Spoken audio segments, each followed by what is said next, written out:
When I was 29, I told myself the next acting job I get, no matter what it pays, I will, from now on, for better or worse, be a working actor. So I quit my position at the Professional Examination Services. My friends really weren't happy about that because it was so easy to find me when I worked there. Work was the only place I had the internet. This was at the beginning of the internet. And now I didn't have either the internet or a cell phone or a job. But something good happened. I got a low-paying theater job in a play called Imperfect Love, which led to a film called 13 Moons with the same writer, which led to other roles, which led to other roles. And I've worked as an actor ever since.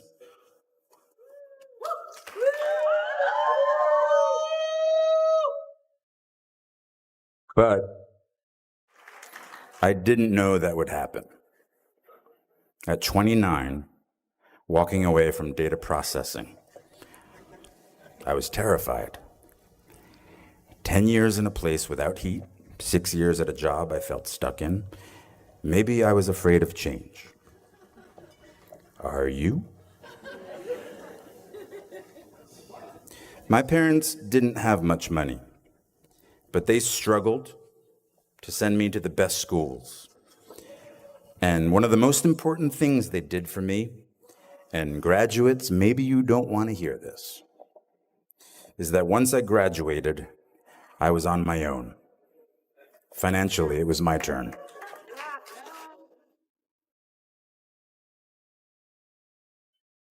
Parents are applauding, graduates are not. But this made me very hungry, literally. I couldn't be lazy. Now I'm totally lazy, but back then, I couldn't be. And so at 29, and at very long last, I was in the company of the actors and writers and directors I'd sought out that first year, that first day after school. I am by their sides. Raise the rest of your life to meet you. Don't search for defining moments because they will never come. The moments that define you have already happened, and they will already happen again. And it passes so quickly. So please bring each other along with you. Everyone you need is in this room. These are the shiny, more important people.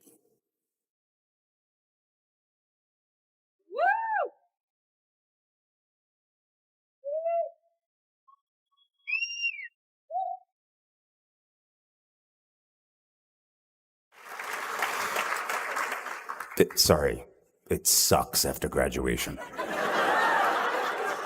It really does. I mean, I don't know, at least it did for me, but that's the only thing I know. You just get a bit derailed. But soon something starts to happen. Trust me. A rhythm sets in. Just like it did after your first few days here. Just try not to wait until, like me, you're 29 before you find it. And if you are, that's fine too. Some of us never find it. But you will. I promise you. You are already here. That's such an enormous step all its own. You'll find your rhythm or continue the one you have already found. I was walking downtown in Manhattan the other day, and I was approached by a group of very sweet young ladies. Easy. Actually, they're sort of running feverishly down the street after me.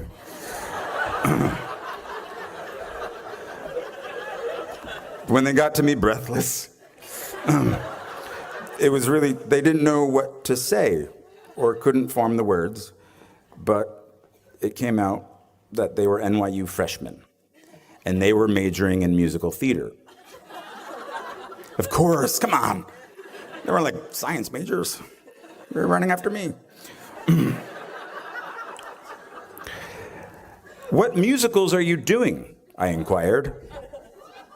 Well, one of them said, looking down at her shoes, we aren't allowed to be in plays our freshman year.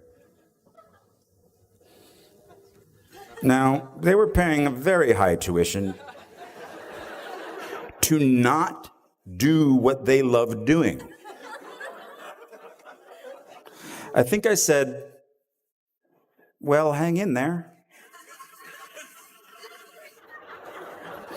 What I should have said was, don't wait until they tell you you are ready. Get in there, sing, or quickly transfer to Bennington.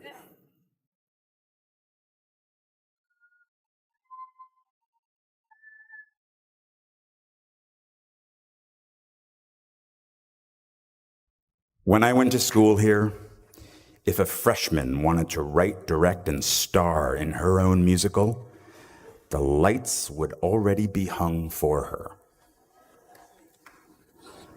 Now, I tell this story because the world might say you are not allowed to yet. I waited a long time out in the world before I gave myself permission to fail. Please, don't even bother asking. Don't bother telling the world you are ready. Show it. Do it. What did Beckett say? Ever tried, ever failed, no matter. Try again, fail again, fail better. Bennington class of 2012. The world is yours. Treat everyone kindly and light up the night.